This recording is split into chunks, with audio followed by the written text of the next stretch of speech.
我哋登入微信之後咧，喺呢個搜索呢度就搜索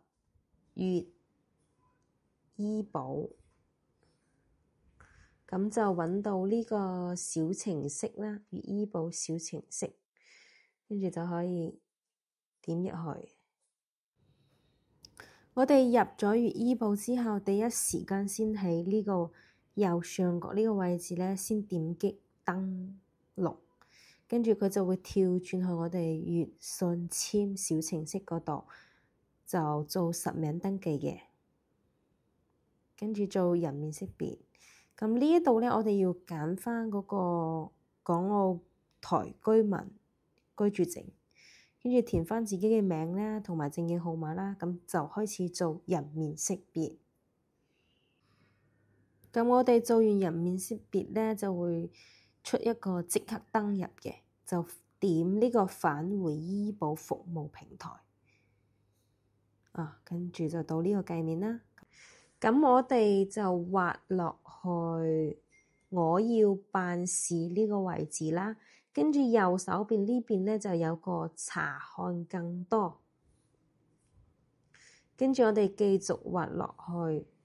就睇到城鄉居民參保登記呢一個城鄉居民參保登記，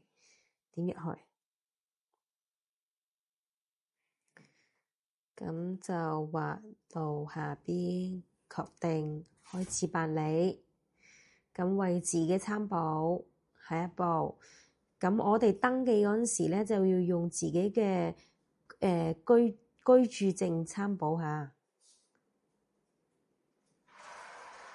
跟住就填晒呢啲資料，揀咗居住證嘅有效期，填埋居住地址之後咧，就點擊下一步。呢度咧就影下我哋嘅居住證正反面上傳，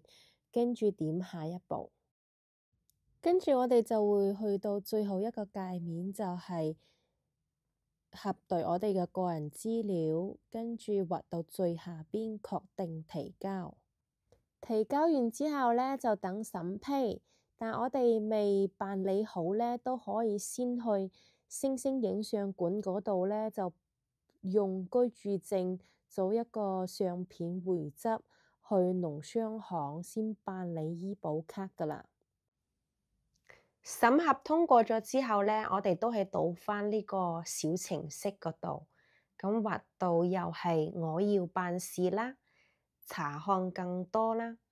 跟住就可以睇到我哋有個城鄉居民在線繳費，跟住就會跳轉到我哋嘅粵稅通，允許人面識別，記住要用居住證喎。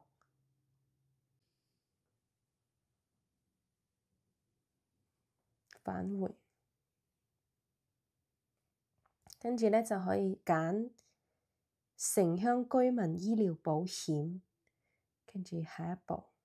跟住佢就會喺呢個界面咧就會需要我哋清繳費用噶啦，咁就畀錢就得啦。